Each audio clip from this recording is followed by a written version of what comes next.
On va parler du conseil municipal à présent.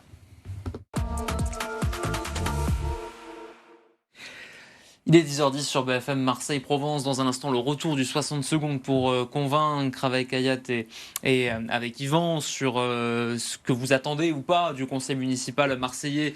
Conseil d'installation, on le rappelle, samedi matin pour élire officiellement Benoît Payan comme maire de Marseille. Ce sera d'ailleurs à suivre en direct sur BFM Marseille-Provence.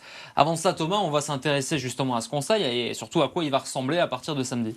Oui, ça y est, on a une vision beaucoup plus claire. Contrairement à 2020, eh bien, le printemps marseillais et Benoît Payan pourront compter sur une majorité plus que confortable, voire une majorité absolue même, avec 73 sièges. Parmi les nouveaux arrivants, eh bien évidemment, Amine Kessassi, Pascaline Lécorché, Tina Bière-Sansonetti, Anthony Goncalves, chef de file des communistes. Mais on retrouve aussi des visages historiques du printemps marseillais, des cadres bien connus, à l'image de Michel Rubirola en deuxième position, ou encore Samia Gali ou Pierre Huguet. Il y a même Patrick Amico qui fait son retour. Enfin, il n'avait jamais quitté le conseil municipal, mais il était en 71e position. Mais avec cette majorité absolue, eh bien, il y a possibilité qu'il siège au conseil. Donc, une fois de plus, dans cet hémicycle, donc, excite les LR pour l'opposition. Ce sera désormais le Rassemblement national qui incarnera la principale force d'opposition. Au-delà de Franck Alizio, on retrouve bien, les maires de secteurs fraîchement élus, à l'image d'Éléonore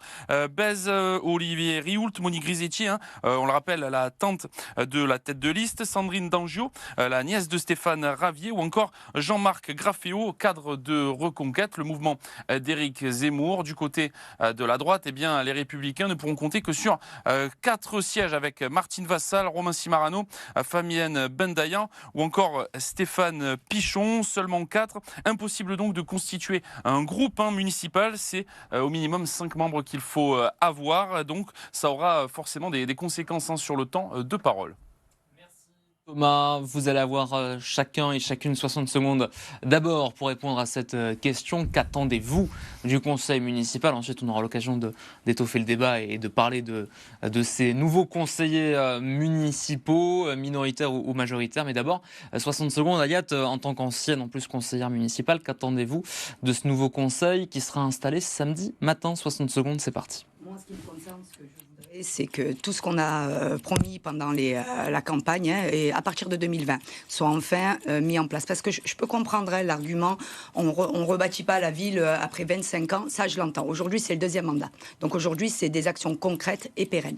Donc à la fin, moi, je vais observer, je vais analyser, et je dirai, comme je le fais toujours, ce que je pense. Donc là, aujourd'hui, il y a des élus que je sais investis, d'autres que je ne connais pas, et il y a surtout des gens qui n'étaient pas élus, et qui, sur le terrain, ont fait beaucoup plus que certains élus. Donc moi j'attends aujourd'hui des actions concrètes, des actions qui soient dans l'intérêt des Marseillais. J'attends qu'on écoute beaucoup plus les Marseillais, qu'on soit dans la proximité, parce qu'il y a des élus qui sont complètement déconnectés et je ne mets pas tout le monde dans le même panier. Il y a de très bons élus, je le répète. Moi je suis là pour observer. J'espère que voilà, à la fin du mandat, on sera tous satisfaits des actions qui ont été menées par la majorité. Et je voudrais aussi qu'on fasse en sorte de contrer le RN, parce qu'aujourd'hui on se retrouve avec un RN qui en 6 ans est devenu monstrueux à Marseille. C'est donc bien qu'il y ait un problème, et un problème collectif. Je dis bien que c'est collectif. Un mandat d'action, donc en tout cas un conseil d'action, c'est ce qu'attend Hayat. Qu'attend Yvan? 60 secondes, c'est parti. Mais j'attends une continuité de ces actions qui ont été faites pendant son mandat pour Benoît Payan. Tous ces élus sont des personnes de proximité pour la moitié que je connais. Après, comme disait Hayat, il y en a que je ne connais pas. Mais ceci dit, je suis vraiment fier d'avoir un conseil municipal qui écrase le parti d'extrême droite, qui est le RN. Donc, et même ce parti de droite qui a fait vraiment des complications entre la métropole et Marseille. Donc je suis fier d'avoir un maire qui s'appelle Benoît Payan et Anthony Crémaillère ainsi que Samia Gali dans différents secteurs et de voir, d'analyser au bout de ces 6 ans, peut-être ces 7 ans, ce que la ville va continuer à éclore. Voilà. En tout cas, c'est une fierté que la gauche a pris le pouvoir dans cette ville face à l'extrême droite, et notamment un big up aussi à Vitrolles avec le maire qui a été élu, Loïc Gachon, de gauche. face au RN. Loïc Guéchon, effectivement. Merci beaucoup pour vos premières réactions, tous les deux. Effectivement, 6 ou 7 ans, c'est le débat. On s'orienterait vers un mandat de 7 ans parce Ouais, que apparemment. il y a un conflit avec l'élection présidentielle et les législatives. Ça ferait trop d'élections à gérer, donc ce serait décalé d'1 an pour la prochaine élection municipale.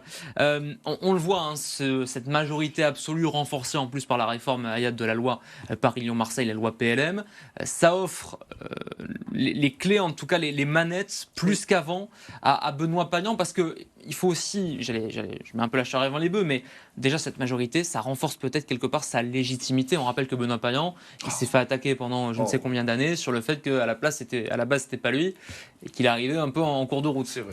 Ceux qui l'attaquaient, encore une fois, pas partisane, moi je suis pas là pour familièrement lécher les babouches à qui que ce soit. Il se faisait attaquer au sein même du Conseil. On se souvient de Catherine Pila, chef de l'opposition, elle est où Catherine qui Pila avait dit aujourd'hui? féminicide politique. Oui, On s'en souvient. mais Christophe écoutez, Madoual aussi, notre non, ami mais, tchatcheur. écoutez, moi j'ai pas ce genre d'argument bidon.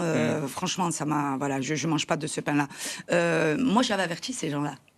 Continuez de taper, mais il aura un second mandat, il sera élu maire et il sera élu à son nom.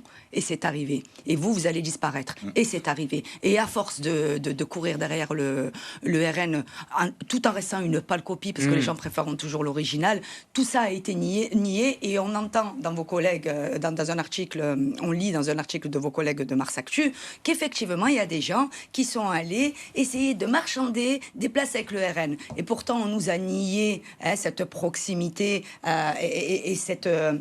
c'est pas une proximité, c'est une imitation pathétique de tout ce que le RN a fait. Donc aujourd'hui, je vous le dis très clairement, moi je suis heureuse de voir cette chute, parce qu'aujourd'hui, il y en a marre. Ces gens-là ont remis en fait le même système et ont remis les mêmes personnes, des personnes qui avaient tout perdu, des personnes qui n'avaient rien fait. Et aujourd'hui, ils ne sont plus là, ils n'ont même pas un groupe au conseil municipal. Désolée, je parais méchante, mais... Vous réaliste. avez, Yvan, maintenant un centre droit qui est remplacé, j'étais taquin, je vais dire remplacé par le Rassemblement National. Jamais eu de centre droit, en tout cas, Martine Vassal. J'y ai cru, moi, quand je suis rentrée en 2020. C'était une volonté pour Marseille, le groupe. J'ai cru à une droite sociale.